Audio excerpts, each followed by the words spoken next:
আউযুবিল্লাহি মিনাশ শাইতানির রাজিম বিসমিল্লাহির রহমানির রহিম। আসসালামু আলাইকুম ওয়া রাহমাতুল্লাহি ওয়া বারাকাতুহু। আশা করি সবাই ভালো আছেন। আজকে আমরা যে বিষয়টি নিয়ে আলোচনা করব সেটি হচ্ছে fixation reaction of DCT with cotton fibre. DCT মানে আমরা অলরেডি জানি, আমরা আমাদের প্রিভিয়াস লেকচারে রিঅ্যাক্টিভটার স্ট্রাকচার সম্পর্কে আলোচনা করেছি, রাইট? ডিসিটি হচ্ছে dichloro triazine reactive die, dichloro triazine reactive die. এখন এই ডাইক্লোরো ট্রায়াজিন রিঅ্যাক্টিভ ডাই কীভাবে সেলুলোজের সাথে বিক্রিয়া করে কোভ্যালেন্ট বন্ড ক্রিয়েট করে আমরা আজকে সেটাই দেখার চেষ্টা করব। আসি দেখি কী অবস্থা। First of all, cellulose normally is less reactive. Cellulose normally is less reactive. একটা জিনিস মাথায় রাখতে হবে, যে কোনো মৌলর চাইতে তার আয়নটা বেশি সক্রিয়, বেশি রিয়াক্টিভ। আয়ন, any ion is more reactive than its original molecule. একটা এক্সাম্পল দিলে আমরা ক্লিয়ার হব। For example, sodium and sodium plus, which is more reactive? Obviously sodium plus is more reactive then sodium, because যখনই কোনো মৌলর মানে কোনো ion create হবে, কোনো মৌলের মধ্যে আয়ন ক্রিয়েট হবে, সে একটা পজিটিভ আর নেগেটিভ আয়ন সে ক্যারি করবে, তার মানে একটা বোঝা মনে করতে পারি, মাথায় একটা বোঝা নিয়ে করতেছে। সো সে সবসময় চাই বোঝাটাকে রিডিউস করতে।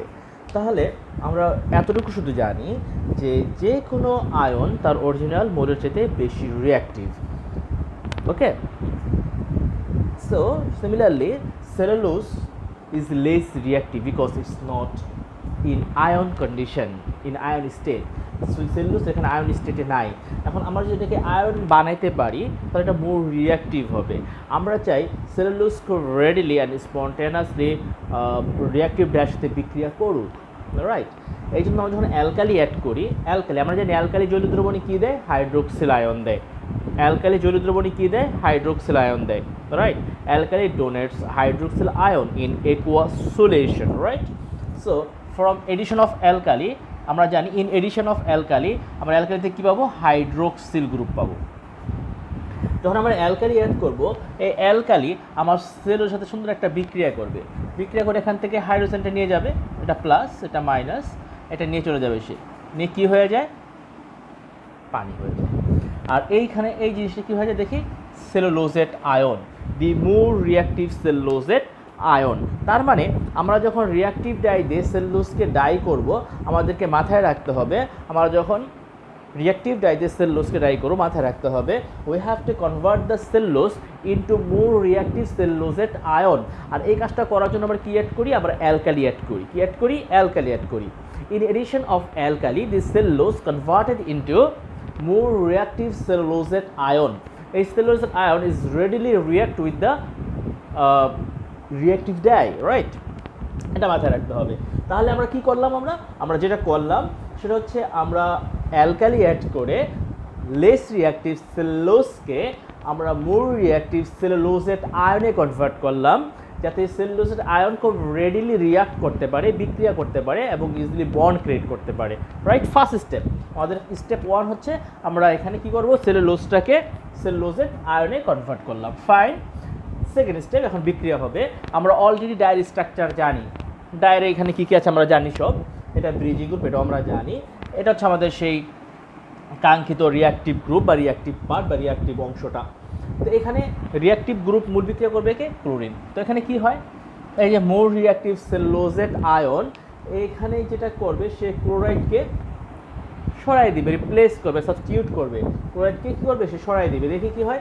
এই অক্সিজেনটা এখানে গিয়ে ঢুকে যাবে, ক্লোরাইডটাকে সে বের করে দিবে। বের করে দিলে এখানে কি একটা বন্ড ক্রিয়েট হয়ে গেল, এই যে সেলুলোজের সাথে এই যে এখানে একটা কোভ্যালেন্ট বন্ড। এটি হচ্ছে আমাদের সেই কাঙ্ক্ষিত কোভ্যালেন্ট বন্ড, যেটা আমি বলছিলাম যে reactive dye was the only class of dye which makes covalent bond with the cellulosic fiber and here is the covalent bond. আমরা এখানে একটা খেয়াল করি, এটা ডাইক্লোরো ট্রায়াজিন হওয়ায় এখানে খেয়াল করি এখানে কিন্তু ক্লোরিন গ্রুপ দুইটা, রিয়াক্টিভ গ্রুপ দুইটা। one chlorine is replaced or substituted by the oxycellulosate ion, এই জন্য এটা বলে মোনোফিক্সেশন। কী বলে এটাকে? মোনোফিক্সেশন। যেহেতু এখানে এক জায়গায় রিয়াক্টিভ গ্রুপ একটা মাত্র রিপ্লেস হয়েছে বা সাবস্টিটিউট হয়েছে, একটা রিয়াক্টিভ গ্রুপ বিক্রিয়া অংশগ্রহণ করছে আর একটা এখনও করে নাই, এটা হচ্ছে মোনোফিক্সেশন।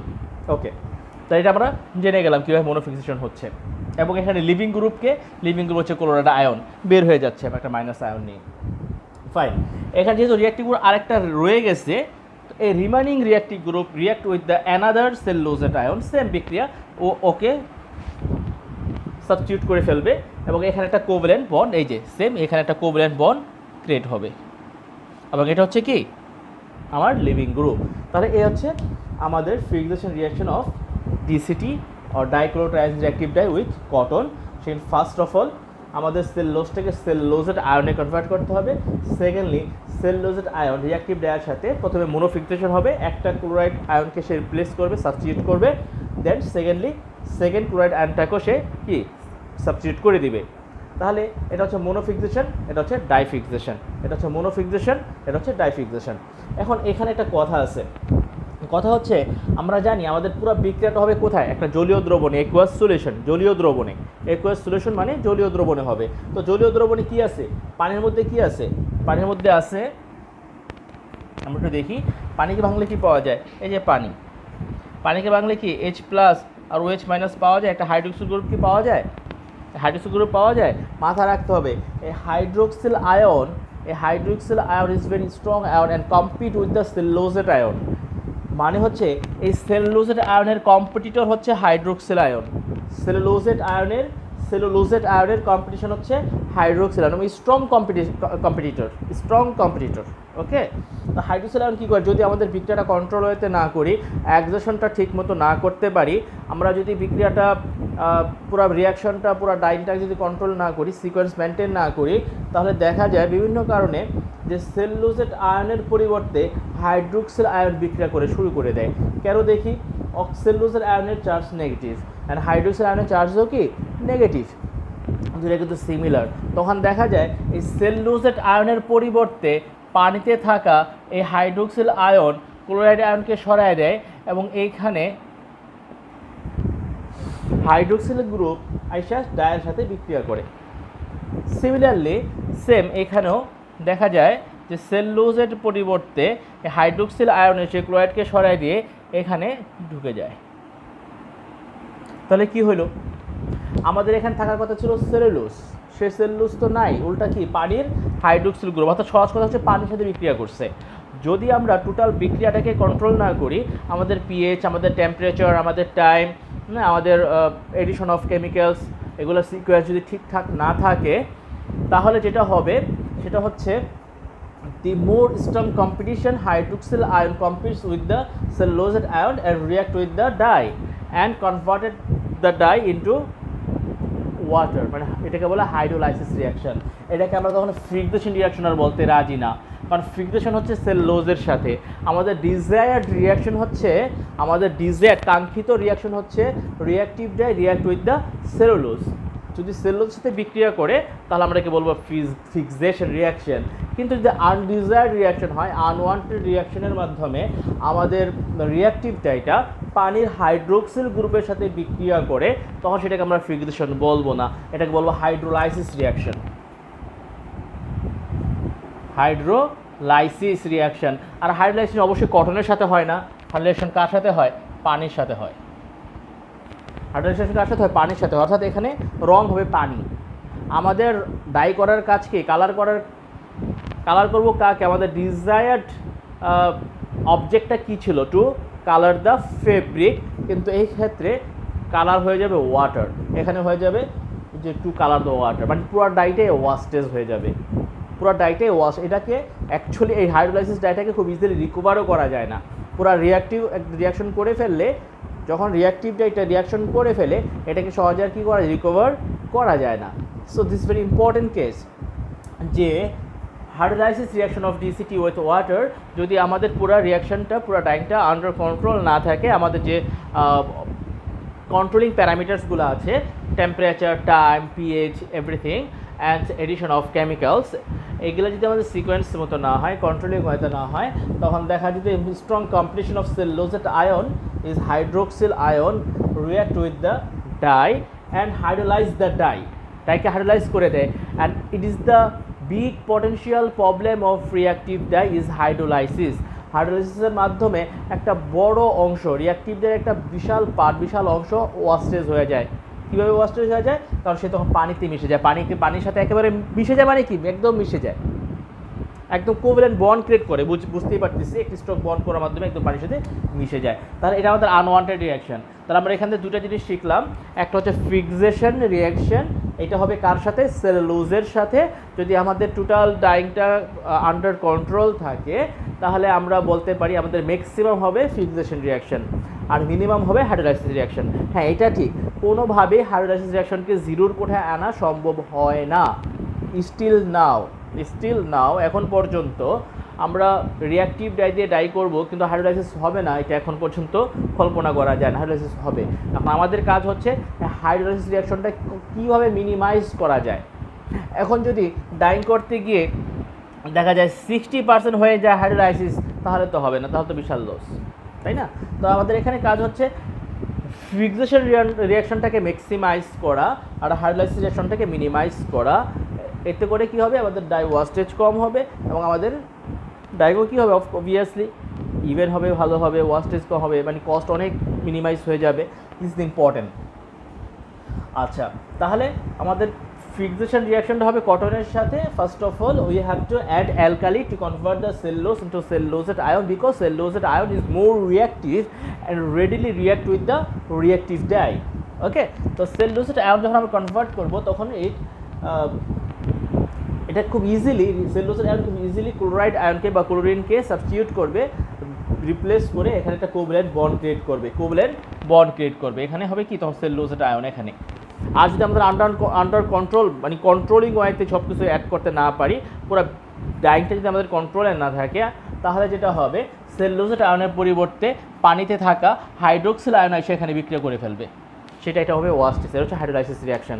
তাহলে এইখানে দুটো জিনিস শিখলাম, ভেরি ভেরি ইম্পর্টেন্ট। একটা হচ্ছে ফিক্সেশন রিয়াকশন আর একটা হচ্ছে hydrolysis reaction. And which is desired? Obviously fixation reaction is the desired reaction and hydrolysis reaction is the undesired, unwanted reaction. We never want to hydrolysis. আমরা কখনোই hydrolysis চাই না, কিন্তু আবার এটাকে ছাড়াও যায় না, কিছু হয়েই যায়, কিন্তু আমরা চাই এটাকে মিনিমাইজ করতে। তাহলে আমরা কি টোটাল ও বিক্রিয়াটা বুঝতে পারছি কি? প্রথমে fixation reaction and then hydrolysis reaction. Okay,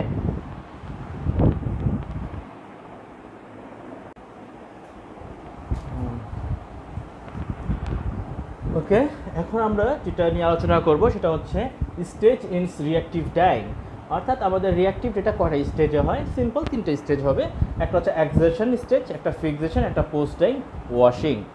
accession কী জিনিস আমরা অলরেডি জানি, তো শুধু এতটুকু বলি যে এক্সেশনটা ডিপেন্ড করে ডাইসের সাবস্টেন্টিভিটি টুয়ার্ডস দ্য ফাইবারের প্রতি আমাদের ডাইয়ের সাবস্টেন্টিভিটি কীরকম তার উপর ডিপেন্ড করে এক্সেশনটা কীরকম হবে। ওকে, সাধারণত আমরা সেলুলোজিক ফাইবারকে ডাই করতে গেলে এক্সেশন রেট ইনক্রিজ করার জন্য যেটা ইউজ করি সেটা হচ্ছে electrolyte, because electrolyte promote the accession rate. এটা নিয়ে একটু কথা আমি বলতেই চাই, সেটা হচ্ছে একটু আগে আমরা হাইড্রোলাইসিস অ্যান্ড ফিক্সেশন সম্পর্কে একটু বলে আসছি। যদি আমাদের ডাই আর ফাইবারের মধ্যে ইন্টারাকশন কম হয়, ফাইবার ডাই ইন্টারাকশন কম হওয়া মানে হচ্ছে ডাইয়ের সাথে ওয়াটারের ইন্টারাকশন হয়ে যাওয়া, কিন্তু ডাই কিন্তু খালি থাকবে না, ও ইন্টারাকশনে যাবে। যদি ফাইবারকে কাছে না পায়, ফাইবারকে যদি সে অ্যাভেলেবেল না পায়, তাহলে সে পানির সাথে বিক্রিয়া করে ফেলবে, ইন্টারাকশন করে ফেলবে। ক্লিয়ার? আমি কি বুঝতে পারলাম? অর্থাৎ আমাদের কাজ হচ্ছে ডাইয়ের সাথে ফাইবারের ইন্টারাকশনটা ভালো হওয়া। ডাই আর ফাইবার যদি কাছাকাছি না থাকে তাহলে ইন্টারাকশনটা তো ভালো হবে না, ডাই তখন সামনে পাবে পানির সাথে বিক্রিয়া করে ফেলবে। এখন আমাদের কাজ হচ্ছে ডাই আর ফাইবারকে কাছাকাছি নিয়ে আসা, ডাই মলিকুলগুলোকে ফাইবারের ভিতরে যে মলিকুলার ফেস, সে মলিকুলার ফেসের ভিতরে নিয়ে যাওয়া, অর্থাৎ যেখানে বিক্রিয়াটা হবে সেই হাইড্রোক্সিল গ্রুপের কাছাকাছি নিয়ে যাওয়া। ক্লিয়ার? মলিকুলার ফেসের কাছাকাছি যখন আমাদের রিয়াক্টিভ ডাই মলিকুলগুলো থাকবে, যখন আমি ফিক্সেশন রিয়াকশনটা দিব তখন সে কাছে পাবে কাকে? সেলুলোজকে, তখন তার সাথে বিক্রিয়া করবে। ওকে, আদারওয়াইজ বিক্রিয়া করবে কার সাথে? পানির সাথে, হাইড্রোলাইসিস হয়ে যাবে। এখন এক্সেশন কী করে একটু দেখি। এক্সোশন করার আগে একটু বলে দেই, the surface charge of cellulose is negative. এটাকে দেখছিও আমরা, সেলুলোজের মধ্যে যেহেতু হাইড্রোক্সিল গ্রুপ থাকে, আর সে যেহেতু জলীয় দ্রবণ হাইড্রোজেন আয়ন দান করে, দেখতেছি আমরা সেই অ্যালকালি অ্যাড করলে সেলুলোজের আয়নে কনভার্ট হয়, নেগেটিভ চার্জ ক্যারি করে, শেষে বলতেই পারি the surface charge of cellulose is negative. The surface charge of cellulose is negative. On the other hand, reactive dye nature ki, reactive dye is also anionic dyes. Reactive dye ki anionic dyes, anionic মানে কি negative charge carry করা die. যেহেতু reactive group হচ্ছে chlorine, ক্লোরিনের কি electronegative মৌল না, electronegative মৌল তো তড়িৎ-ঋণাত্মক মৌল, ইলেকট্রোনেগেটিভ মৌল হওয়ার কারণে রিঅ্যাক্টিভ ডাইও কি anionic dye. On the other hand the surface charge of cell is also negative. যেহেতু দুইটাই নেগেটিভ, পরস্পরকে অ্যাট্রাক্ট করার পরিবর্তে রিপালস করবে, কাছে আসতে চাবে না, পরস্পরের কাছে আসতে চাবে না। এখন আমাদের কাজ হচ্ছে তাদেরকে পরস্পরের কাছে নিয়ে আসা। এই নিয়ে আসার কাজটা হচ্ছে সল্ট করে, ইলেকট্রোলাইট করে। কীভাবে করে একটা এক্সাম্পল দেই। সোডিয়াম ক্লোরাইড জলীয় দ্রবণে যখন ভাঙে তখন সোডিয়াম প্লাস আর ক্লোরাইড মাইনাস আয়ন ক্রিয়েট করে। এই আয়ন কীভাবে ক্রিয়েট হয় অলরেডি আমি আরেকটা লেকচারে বলে দিয়েছি, দ্রাব্যতার একটা লেকচারে আমি বলে দিয়েছি যে একুয়াস মানে কি, একুয়াস মানে কি, এগুলো আমি সব বলে দিয়েছি। তো সোডিয়াম প্লাস আর ক্লোরাইড মাইনাস, এই যে সোডিয়াম প্লাস আয়নটা ক্রিয়েট হলো, এটা কি করে আমাদের যে সেলুলোজটা আছে, এই সেলুলোজ সারফেস চার্জ হচ্ছে negative negative negative negative negative negative. তখন এই সোডিয়ামটা এসে কী করে, এখানে এসে এই নেগেটিভ যেহেতু ও মাইনাস ও প্লাস পরস্পরকে আকর্ষণ করবে, ও কাছাকাছি চলে আসবে। তখন এই যে plus plus plus plus minus plus plus minus plus, এরকম একটা ইলেকট্রিক্যাল ডাবল লেয়ার ক্রিয়েট হবে। এই যে প্লাস আর মাইনাস, এই যে এক পাশে প্লাস আরেক পাশে মাইনাস, এটাকে বলি electrical double layer. Electrical double layer create করবে, এতে করে কী হয় সারফেসটা নিউট্রাল হয়ে যায়, প্লাস মাইনাস পরস্পর নিউট্রাল করে দেয়। এই যে সারফেসটা নিউট্রাল, ইলেকট্রিক্যাল ডাবল লেয়ার ক্রিয়েটের মাধ্যমে আমার সারফেসটা নিউট্রাল হয়ে যাবে। এই সারফেসটা নিউট্রাল করতেছে কে, ইলেকট্রোলাইট। ইলেকট্রোলাইটের কোন পার্টটা, এই ধনাত্মক পার্টটা, পজিটিভ পার্টটা। এই পজিটিভ পার্টটা এসে কী করতেছে, আমার সেলুলোজের চারিদিকে একটা ইলেকট্রিক্যাল ডাবল লেয়ার ক্রিয়েট করে আমার সেলুলোজ সারফেসটাকে নিউট্রাল করে দিচ্ছে। নাও আমার যে অ্যানায়নিক ডাই, আমার যে রিঅ্যাক্টিভ ডাইটা আছে, রিঅ্যাক্টিভ ডাইয়ের মলিকুলগুলো যেগুলো অ্যানায়নিক ডাই, এইগুলো এখন খুব ইজিলি এখানে ঢুকতে পারবে, খুব ইজিলি, কেউ আলাদা আর কেউ না, যেহেতু নিউট্রাল হয়ে গেছে ঢুকতে পারবে। এই যে ডাই মলিকুলগুলো ভিতরে ঢুকতেছে, এটাই বলতেছি আমরা এক্সোশন। এই যে ডাই মলিকুলগুলো ইনিশিয়ালি ঢুকতেছে, এটাই বলতেছি আমরা কি এক্সোশন। তাহলে আমাদের ফার্স্টটা হচ্ছে এক্সোশন, এখনও ফিক্সেশন শুরু করি নাই, আমরা ইনশিওর করছি যাতে আমার ডাই মলিকুলগুলা সেলুলোজিক ফাইবারের কন্ট্যাক্টে আসে। আমরা ইনশিওর করছি to ensure the dye molecule contact with the cellulosic fibre in molecular phase, যাতে in which whenever we start fixation the reactive dye can react with the cellulosic fiber to minimize hydrolysis reaction. আমরা চাই anyhow hydrolysis reactionটাকে minimise করতে, আমরা চাই আমাদের reactive ডাইটা cellulosic ফাইবারের সাথেই বিক্রিয়া করুক, অন্য কারোর সাথে না। This is our desired reaction, right. তাহলে আমরা কি করলাম, আমরা এক্সোশনের জন্য ইলেকট্রোলাইট ইউজ করলাম। সেই ইলেকট্রোলাইটের কোন পার্টটা এসে এখানে কাজ করলো, এখানে সোডিয়াম প্লাস ধনাত্মক পার্টটা, আমাদের পজিটিভ পার্টটা কী করলো, সেলুলোজিক চারিদিকে একটা ইলেকট্রিক্যাল ডাবল লেয়ার ক্রিয়েট করার মাধ্যমে এই যে নেগেটিভ আয়নটা আছে এটাকে সে নিউট্রাল করে দিয়ে ডাই মলিকুলকে ভিতরে ঢোকার রাস্তা সে সহজ করে দিল।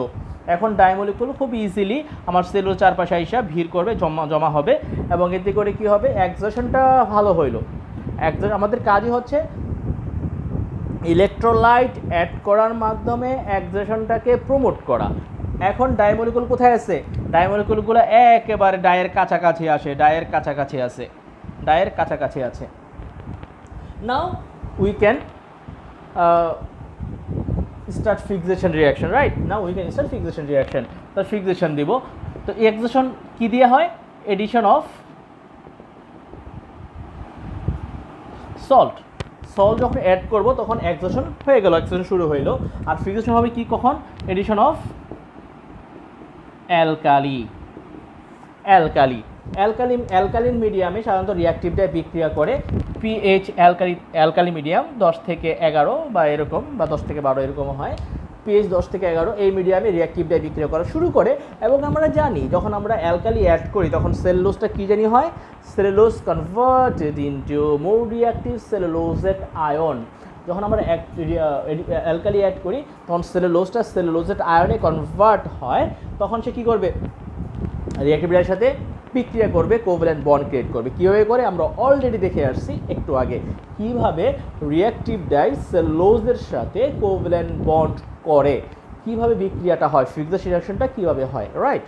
ফাইন, তাহলে ফিক্সেশনটা হয়ে গেল। তবে ফিক্সেশনটা কেমন হবে, কত ভালো হবে, এটা ডিপেন্ড করে তার এক্সজশনের উপরে। যদি এক্সজশনটা ভালো হয় অবভিয়াসলি ফিক্সেশনটা ভালো হবে, যদি এক্সজশন খারাপ হয় অবভিয়াসলি ফিক্সেশন খারাপ হবে, ডাই হাইড্রোলাইসিস হবে, রাইট? তাহলে সল্ট ইউজ করলে কি হয়, এক্সজশন হয়, আর অ্যালকালি ইউজ করলে কি হচ্ছে, ফিক্সেশন হচ্ছে। তাহলে এখান থেকে একটা জিনিস আমরা মাথায় রাখি, আমরা ডাইং করার সময় আগে সল্ট দিব না অ্যালকালি দিব? খুবই সিম্পল একটা কোশ্চেন, অ্যান্সার সবার দেওয়ার কথা, যে আমি যখন ডাইং করবো আগে কি সল্ট দিব না অ্যালকালি দিব? অবভিয়াসলি আগে সল্ট দিব, আগে এক্সজশন হবে, প্রপার এক্সজশন ইনশিওর হওয়ার পরে আমি অ্যালকালি দিব। প্রপার এক্সজশন হয়ে গেছে, এটা হওয়ার পরে আমি অ্যালকালি দিব, অ্যালকালি দিলে পরে ফিক্সেশন শুরু হবে, right? Fine. Third, post dyeing wash is very important last stage of dyeing. আমি ডাইং করলাম, একটু আগে বলে আসছি 100% ডাই কখনোই ফিক্সেশন হয় না, 100% ডাই কখনো ফিক্সেশন হয় না, কিছু ডাই থেকে যায়, কিছু ডাই আনরিঅ্যাক্টিভ থেকে যায়, আনফিক্স থেকে যায়। হ্যাঁ, যেটা বলতেছিলাম, কিছুটাই আনফিক্সড, লুজ অ্যান্ড হাইড্রোলাইজড থেকে যায়।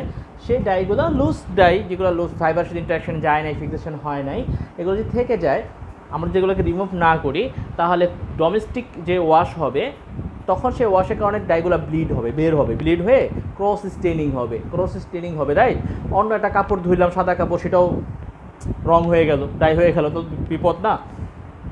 কাস্টমার পর্যন্ত যাইতে হবে না, তার আগে তো বায়ার রিজেক্ট করে দিবে। যখন ফাস্টনেস চেক হবে, ফাস্টনেস চেকেই তো ফেল করবে, ওয়াশ ফাস্টনেস ফেল করবে, রাবিং ফাস্টনেস ফেল করবে, তাই না? যখন ফাস্টনেস ফেল করবে তখন তো রিজেক্টেড, এত কষ্ট করে তো কাজ করলাম, রিজেক্টেড কেন?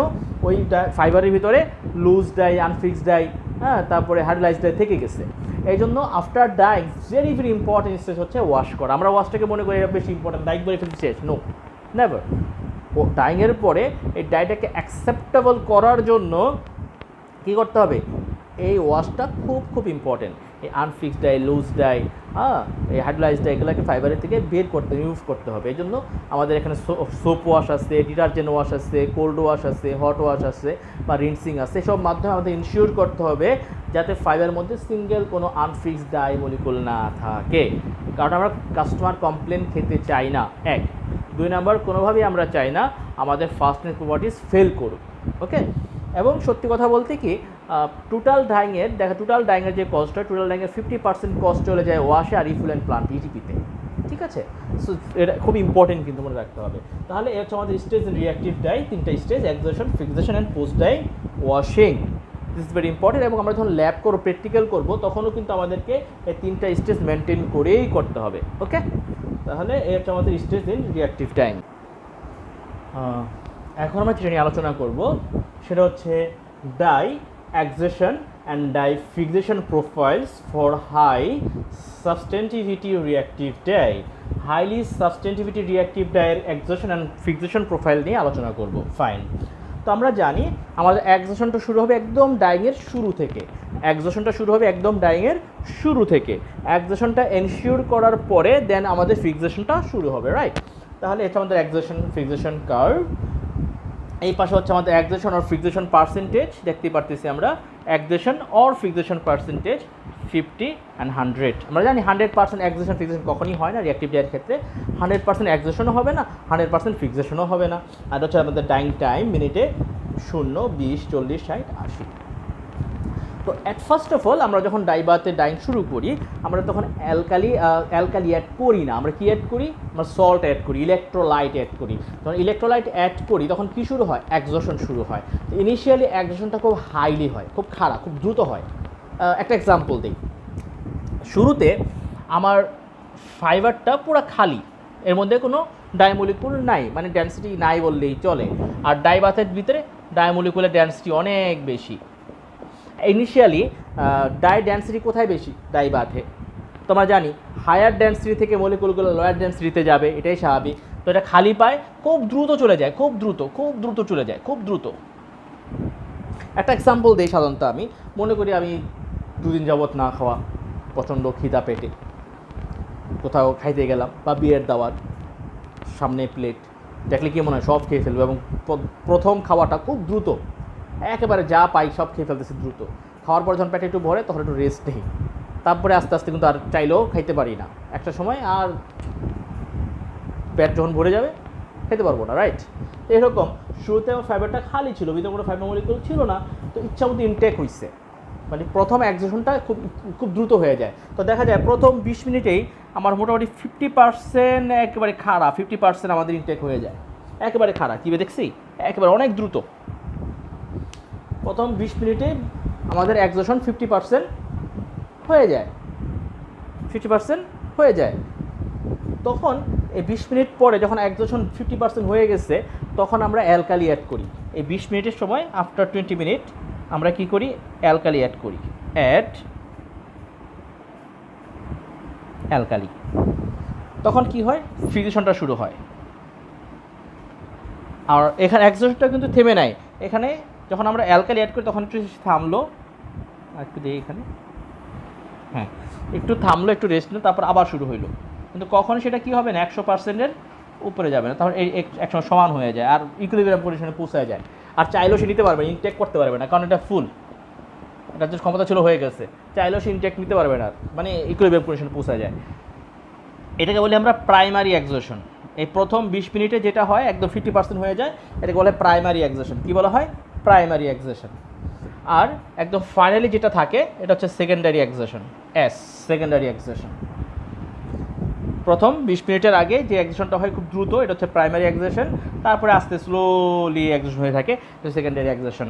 আর ফিজিশনটাও যে এরকম স্লো, অবশ্যই যে পরিমাণ ইনটেক হবে এক্সেশন হবে সেই পরিমাণ ফিজিশন কখনই হয় না, তার চেয়ে কম হয়। এক্সেশন যে পরিমাণ হয় সেই পরিমাণ ফিজিশন কখনই হয় না, তার চেয়ে কম হয়। তো এই যে এক্সেশনটা শুরু হলো যে এইভাবে এক্সেশন হচ্ছে ফাইন। এটা হচ্ছে আমাদের ফিক্সেশন। এটা কি? ফিক্সেশন। তাহলে এটা হচ্ছে আমাদের প্রাইমারি এক্সেশন। আফটার 20 মিনিটস 50% যখন হয়ে গেছে তখন আমরা অ্যালকালি অ্যাড করি, অ্যালকালি অ্যাড করার পরে আমাদের এক্সেশনটা আবার শুরু হবে, বাট আগের মতো না, এটা একটু প্যারালেল হয়ে গেছে। পশুতে যেমন ডালটা কী ছিল? অনেক খাড়া, ডালটা কী ছিল? অনেক খাড়া, তাই না? স্লোপটা অনেক খাড়া ছিল, তারপরে একটা পর্যায়ে কিন্তু আস্তে আস্তে আস্তে আস্তে কী হয়ে গেছে? প্লেন হয়ে গেছে, মানে এখন আর এক্সেশন হবে নাই, ইকুইলিব্রিয়াম কন্ডিশনে পৌঁছে গেছে। যখন প্রাইমারি এক্সেশন শেষ হয়ে যায় তখন আমরা অ্যালকালি অ্যাড করি, তখন থেকে ফিক্সেশন শুরু হয়ে যায়। এবং ফিক্সেশন আর এক্সেশন মাঝখানে অবশ্যই একটা কী থাকে? ডিফারেন্স থাকে। এই যে ডিফারেন্স, এটা হচ্ছে ডিফারেন্স বিটুইন এক্সেশন আর ফিক্সেশন। যে পরিমাণ এক্সেশন হয় সেই পরিমাণ ফিক্সেশন কখনোই হয় না, যে পরিমাণ এক্সেশন সেই পরিমাণ ফিক্সেশন কখনোই হয় না। এটা হচ্ছে এক্সেশন আর ফিক্সেশনের ডিফারেন্স, রাইট? এটা হচ্ছে সেকেন্ডারি এক্সেশন, এটা হচ্ছে আমাদের ফিক্সেশন পরিমাণ, আর এটা হচ্ছে আমাদের প্রাইমারি ফিক্সেশন। এটা হচ্ছে 100, দেখতে পারতেছি কখনোই 100% এক্সেশন বা ফিক্সেশন কখনোই রিঅ্যাক্টিভ ডাইয়ের ক্ষেত্রে হয় না। এটা হচ্ছে আমাদের dye exhaustion fixation profiles for high substantivity reactive dye. Clear? Okay, তাহলে আজকের মতো এখানেই শেষ করি। নেক্সট ক্লাসে আমরা রিঅ্যাক্টিভ ডাইয়ের ডিফারেন্ট টাইপস অফ রিঅ্যাকশন নিয়ে আলোচনা করবো ইনশাল্লাহ। ওকে, আল্লাহ হাফিজ, আসসালামু আলাইকুম রহমতুল্লাহ।